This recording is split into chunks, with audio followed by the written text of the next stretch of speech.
Meu nome é Edson, tenho 40 anos, já me envolvi com o vício do cigarro, bebida, eu tive contato com a droga, com a maconha, cheguei a ter contato com a cocaína. Quando eu ia ver, às vezes uma coisinha boba, nem precisava ser algo sério. Quando eu ia ver, a gente já estava brigando feio. Minha esposa chegou a um ponto num dia de vir sobre mim com uma faca no meu pescoço. Aos 21 anos de idade, numa tarde de domingo, eu tive o meu primeiro contato com a fé. Chegou em minhas mãos um jornal. Tive a primeira oportunidade de ir de encontro aos meus sonhos numa chamada de fogueira santa. Ali eu tive o primeiro contato com o altar, com a fé. A cada 6 meses eu sacrificava e sacrifiquei em cada ponto da minha vida, vida financeira, vida sentimental.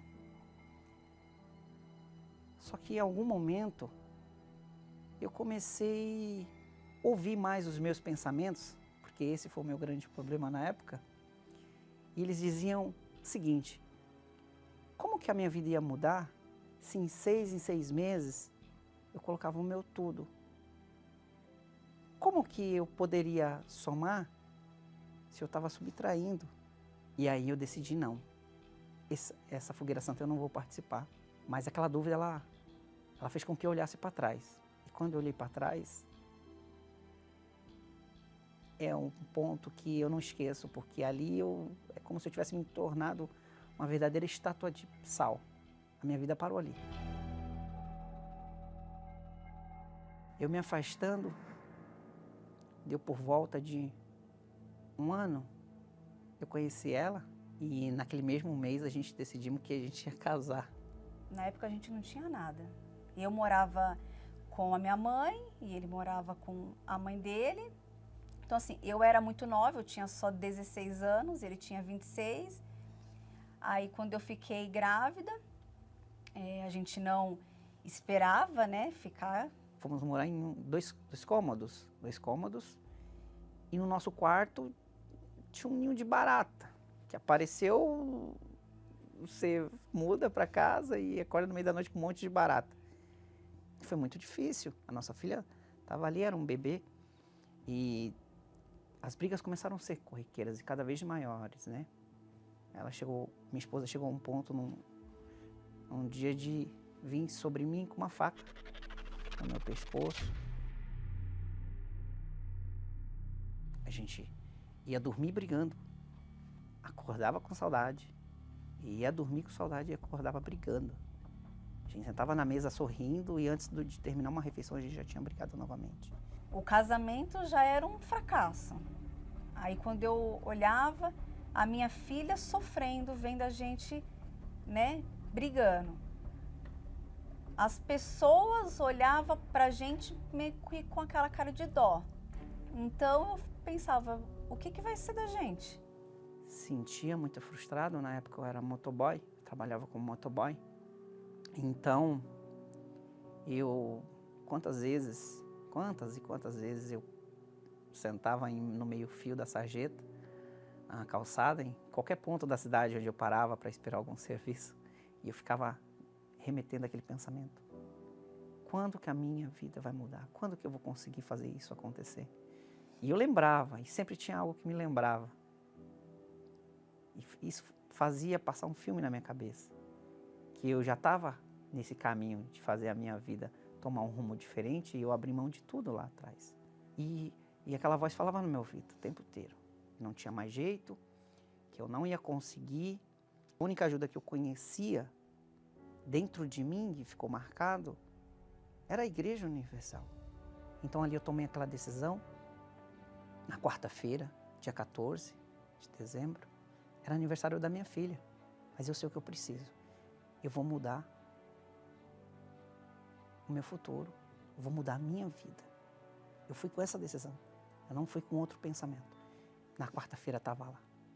Chegamos na igreja, lembro como hoje, e a voz na minha cabeça: fogueira santa, você vai levar ela para a igreja. Eu falei, ela gostando ou não, eu não quero nem saber se ela vai gostar ou não estou preocupado mais com isso. Naquela quarta-feira, entramos, o altar estava pronto, estava preparado, faltava uma semana para terminar a fogueira santa. Eu não entendia nada. Eu nunca tinha ouvido falar de fogueira santa, eu nem sabia o que era. E aí eu só lembro de ouvir, assim, lembro de algumas frases como se fossem flashes, né? Falando assim sobre família e sobre casamento transformado. E eu não tinha isso.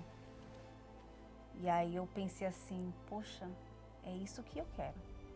E aí eu não pensei duas vezes, eu poderia ter pensado assim, deixa aqui na próxima, ou então, né, procurar entender melhor, mas não. Eu pensei assim, é isso que eu quero, se eu tenho essa chance, então eu não vou pensar duas vezes.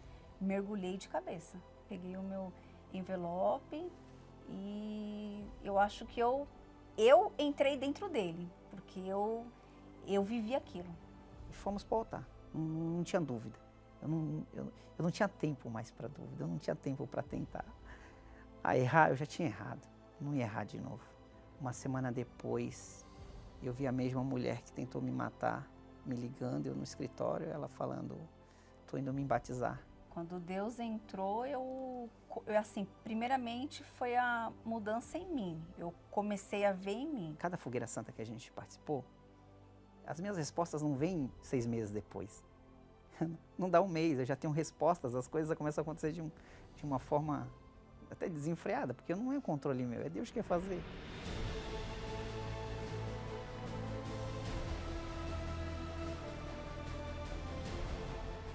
Hoje o Edson tem uma vida diferenciada que começa dentro de mim.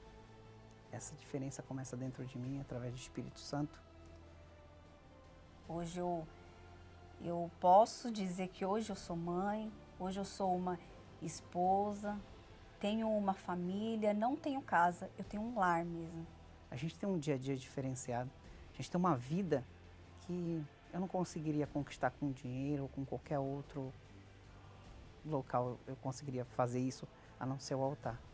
Então, a gente tem a empresa, temos 2 empresas hoje, constituídas, empresas que faturam. A gente tem uma frota, temos os carros da empresa, tem os caminhões, tem o nosso carro particular, tem o nosso apartamento. E hoje, inclusive, a nossa vida financeira não jorra só para as nossas vidas, né? A nossa maior preocupação é alcançar outras vidas, né? E a gente tem isso de uma forma muito tranquila. Eu costumo usar uma frase que abacateiro não faz força para dar abacate. E a gente não faz força para agradar a Deus. É uma coisa natural.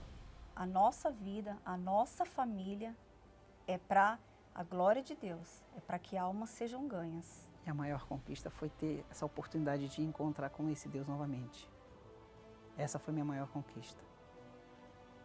E a certeza da salvação, certeza de que aconteça o que acontecer, seja onde for, eu vou estar em paz. Então essa é a minha maior conquista, essa é a minha verdadeira e maior felicidade.